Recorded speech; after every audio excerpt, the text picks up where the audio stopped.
Dandan, natanggap mo na ba ang admission notice mo? Bakit hindi ka pa nag-ulat sa school? Ma, natanggap ko na. Pero hindi na ako tutuloy. Sa university na to, magtratrabaho na lang ako sa syudad. Tanga kang bata ka. Ikaw lang ang nag-iisang college student. Sa baryo natin, bata ka pa lang. Masipag ka nang mag-aral, hirap na hirap kang makapasok. Sa King B University, paano mong sasabihin? Hindi ka natutuloy. Ma, mahigit 10,000 ang tuition kada taon. Saan tayo kukuha ng pera? Maagang nawala si Papa. Ngayon, bali ang paa mo. At hindi ka makabangon, paano natin kakayanin? Pag-aralin ako sa college, huwag mong problemahin ang tuition. Manghihiram si Mama. Ito ang magbabago ng buhay mo, anak, kahit ibenta ko ang lahat ng meron tayo, pag-aaralin kita sa university. Saan ka pa manghihiram ng pera? Pakinggan mo muna ako. Nakahanap ako ng trabaho. Bilang janitress sa syudad, kikita ako ng 3,000 kada buwan. Pinapasulat din ako ng supervisor ng proposals. Kapag maganda, may 500 na bonus. Sa perang yon, mabubuhay na kita. Mapapagamot ko pa ang paa mo. Dandan, hindi na ipapagamot ni Mama ang paa niya, pero kailangan mong mag-aral. Tama na, huwag ka nang magsalita. Sinabi ko na, hindi na ako mag-aaral. Long Dandan. Boss, oras ng trabaho ngayon. Ano nang ginagawa mo? Boss, pasensya na. Hindi ko na ulitin. Nakapasok ka sa King B University, pero ayaw mong pumasok. Ano pa ang hindi mo kayang gawin? Boss, buhatin siya. Opo, boss. Tulong, bakit? Boss, bitawan niyo ako. Bitawan niyo ako, bitaw. Ibaba niyo siya. Opo, boss. Tawagin niyo si Supervisor Xia. Sa office ko, opo, boss. Long Dandan, alam mo ba kung bakit? Galit na galit ako. Boss, hindi na ako tatawag. Habang oras ng trabaho. Tanga kang dalaga ka. Galit ba ako dahil tumawag ka?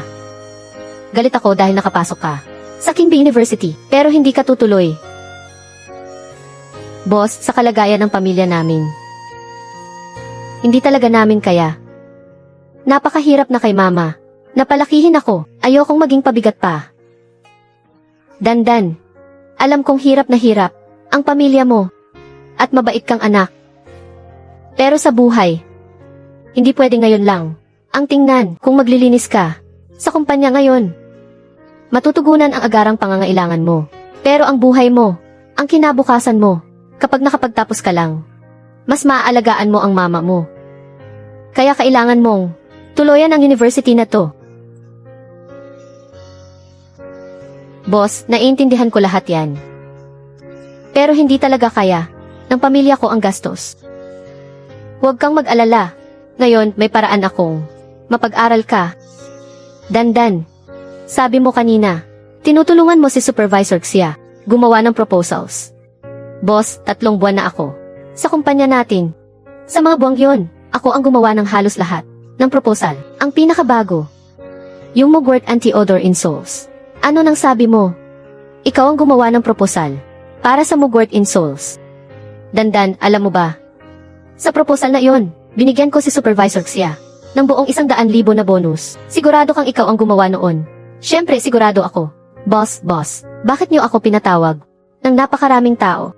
Supervisor Xia, bakit nandito ang mabahong janitress na to? Tama na.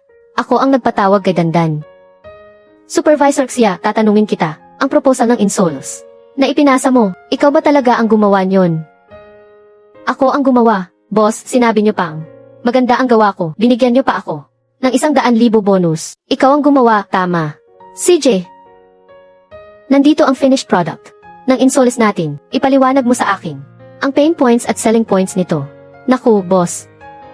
Insole lang naman yan. Nilalagay sa sapatos. Ano pa ba ang ipapaliwanag? Ano ang materyales ng insole natin? Ano ang gamit nito? Alam mo ba? Ito. Hindi ka makasagot. Ano? Hindi mo kayang ipaliwanag. Ang hindi naman sayo.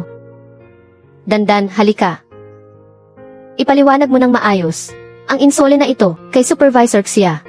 Kapag maganda ang paliwanag mo, ang 100,000 bonus ng proposal, papaluwa ko sa kanya at ibibigay sa'yo. Opo, boss.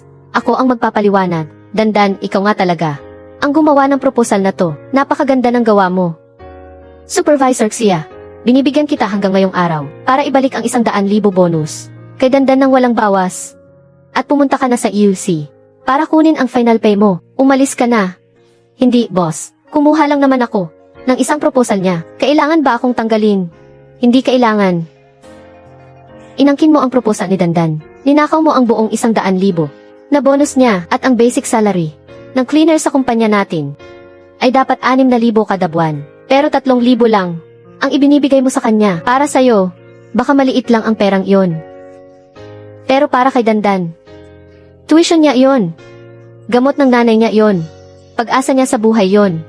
Noong ginagawa mo ang mga to, may konsensya ka pa ba? Tatanungin kita. May anak ka ba? May magulang ka ba? Kung balang araw ang anak mo ay gaya ni Dandan, baguhan sa trabaho, at maapi ng isang walang puso. Supervisor na gaya mo, hindi ba sasakit ang konsensya mo? Kung ang may sakit ngayon ay nanay mo at wala kang maipon ang paggamot sa kanya, hindi ka ba mawawala ng pag-asa? Sa buhay, dapat may konsensya tayo. Supervisor Xia, inangat kita sa posisyong supervisor at binigyan ng kapangyarihan para alagaan ang mga empleyado natin. Ang pamilya natin, hindi para gamitin mo ang posisyon mo, para pagsamantalahan at apihin sila. Naku, boss, paano ko siya inapi? Kung hindi dahil sa akin, ang batang babaeng galing probinsya, na ayan, makakapasok ba sa kumpanya natin? At saka, maagang tumatanda, ang anak ng mahirap, ganyan kahirap ang pamilya niya. Bakit pa kailangan mag-aral ng sobra? Maglinis na lang siya. Sa kumpanya natin, ayos na rin yun. Tumahimik ka. Ano nang ibig mong sabihin? Walang silbi ang pag-aaral. Si Xiaomi, tao ba ang nagsasalita niyan? Hindi maganda ang kalagayan ng pamilya niya. Pero hindi siya kailanman sumuko. Nag-aral siya ng mabuti.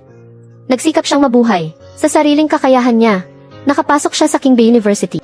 Tayong mga tao, hindi natin mapipili kung saan tayo ipinanganak, pero mapipili natin ang kinabukasan natin. At ang susi ni Dandan patungo sa maliwanag na bukas ay ang admission notice na ito. Pero ikaw, tahasan mong pinutol ang pag-asa ng iba. Si Xiaomi, may payo ako sa'yo. Sa trabaho, 3 parte ang gawa, 7 parte ang pagkatao. Ikaw, kapag natuto ka ng maging tao, saka ka magtrabaho ulit. Ngayon, umalis ka na sa kumpanya ko, boss, dahil lang sa maliit na bagay. Dahil lang sa isang taga-baryo.